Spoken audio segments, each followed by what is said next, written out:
gonna tell you what, boy.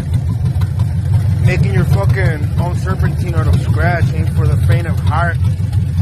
Anyway, I got rid of the goddamn squeak. The belt looks in place.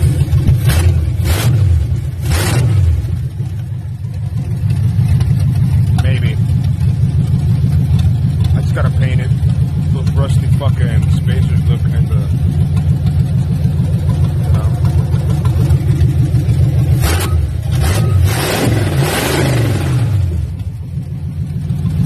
She's running though. Idles nicely. She cute.